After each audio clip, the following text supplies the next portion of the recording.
अब हम बात करेंगे उस तस्वीर की जो सरकारी योजनाओं, प्रशासनिक दावों और जमीनी हकीकत के बीच की सच्चाई को उजागर करती है। मामला मध्य प्रदेश के सीहोर जिले के वार्ड संख्या 22 स्थित एक आंगनबाड़ी केंद्र का है, जहां 40 डिग्री से ज्यादा तापमान के बीच मासूम बच्चे बिना बिजली, बिना पंखे, बिना पीने के पानी और बिना शौचालय की सुविधा के बैठने को मजबूर। जिस जगह बच्चों के पोषण, स्वास्थ्य और सुरक्षित भविष्य की नींव रखी जानी चाहिए, वहां जर्जर फर्श से सांप और जहरीले कीड़े निकलने की शिकायतें सामने आई। आज हम आपको सिर्फ एक आंगनबाड़ी की बदहाली नहीं दिखाएंगे, बल्कि ये समझने की कोशिश करेंगे कि आखिर सरकारी योजनाओं के बावजूद ऐसी स्थिति क्यों बनती है, जिम्मेदार कौन है और बच्चों के भविष्य के साथ ये लापरवाही कब तक इस तरीके से चलेगी। सीहोर की ये तस्वीर इसलिए भी गंभीर है क्योंकि आंगनबाड़ी केंद्र देश की सबसे महत्वपूर्ण सामाजिक योजनाओं में से एक का हिस्सा है। सरकार दावा करती है बच्चों के पोषण, प्रारंभिक शिक्षा, गर्भवती महिलाओं के स्वास्थ्य और टीकाकरण के लिए लगातार बजट बढ़ाया जा रहा है, लेकिन जब किसी केंद्र में 3 महीने तक बिजली नहीं रहती, पंखे बंद पड़े रहते हैं, पानी की व्यवस्था नहीं होती और शौचालय तक उपलब्ध नहीं होता, तब ये सवाल उठना स्वाभाविक है कि आखिर करोड़ों रुपए खर्च होने के बावजूद बुनियादी सुविधाएं जमीन पर क्यों नहीं दिखाई देती। क्या योजनाएं सिर्फ कागजों में चल रही हैं या फिर निगरानी व्यवस्था ही पूरी तरह से कमजोर पड़ चुकी है।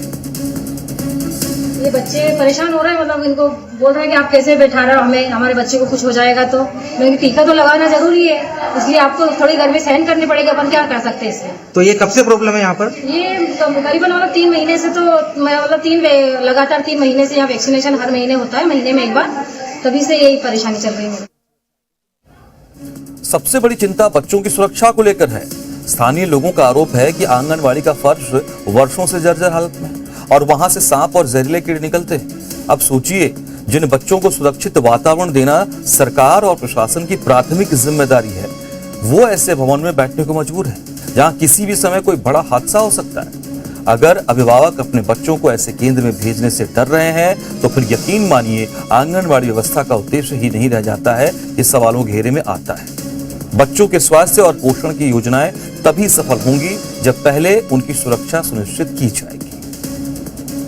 हाँ, ये सही बात है। यहाँ है ना, पिछले 3 महीनों से लाइट नहीं है। हम लोग बार बार विभाग में कह चुके हैं, बिल नहीं लगाया उन्होंने, और फर्श हमारा काफी 5-6 साल से जर्जर हो रहा है। इसमें कई बार कीड़े काटे निकल चुके हैं, बच्चों को नुकसान तो हो रहा है। और दूसरी बात ये है कि महिलाओं के लिए ना हमारे लिए लेट बाथ की व्यवस्था नहीं है, तो मैं ये चाहती हूँ कि यहाँ लेट बाथ की व्यवस्था हो जाए और ये फर्श एक कमरे का फर्श हो जाए सही, लेकिन फर्श सही हो जाए, क्योंकि अब बारिश आ रही है, बच्चों को कभी भी कुछ भी नुकसान हो सकता है। आपका पूरा नाम क्या है? रेखा राठौर।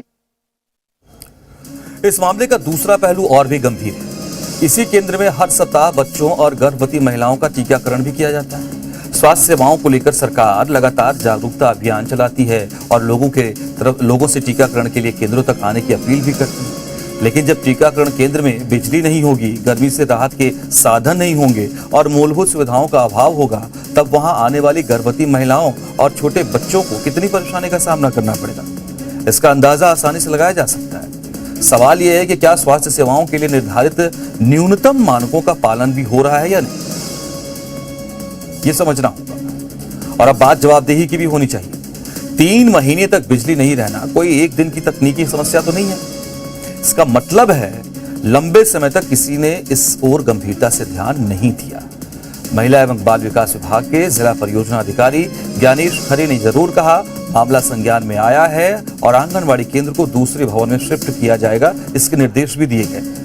ये फैसला राहत देने वाला जरूर है, लेकिन साथ ही एक बड़ा सवाल भी है, अगर हालात इतने खराब थे तो मामला अब जाकर संज्ञान में क्यों आया? क्या बार बार मीडिया हर कवरेज करेगा तभी आपके ध्यान में आएगा? क्योंकि अगर निगरानी तंत्र सक्रिय होता तो बच्चों को इतने महीने तक इन परिस्थितियों में रहने के लिए मजबूर तो नहीं होना पड़ता। भी हमारी जानकारी में आया ये मामला, एक्चुअली वो जो वार्ड 22 का आंगनबाड़ी भवन है वो अन्य शासकीय भवन है जिसमें आंगनबाड़ी केंद्र संचालित हो रहा है। हमने परियोजना अधिकारी से बुला के उसकी जानकारी ली है, तो उनको ये निर्देश दे दिए कि अगर भवन जर्जर है, किसी भी प्रकार की कोई समस्या भवन में है, तो अन्य शासकीय भवन से हटा के हमारा आंगनबाड़ी केंद्र किराए के भवन में हम लोग शिफ्ट कर देंगे। बच्चों की सुरक्षा हम लोगों के लिए सर्वोपरि है। कुल मिलाकर ये घटना सिर्फ सीहोर की नहीं है, बल्कि उन तमाम सवालों का प्रतीक है जो अक्सर सरकारी योजनाओं की जमीनी स्थिति को लेकर उठते हैं। सवाल अब भी बरकरार है कि क्या व्यवस्था में वास्तव में कोई बदलाव दिखाई देगा, क्योंकि सीहोर की ये तस्वीर सिस्टम को आईना दिखा रही है। देखना होगा जिम्मेदार लोग इस आईने में अपनी जिम्मेदारी देख पाते हैं या नहीं।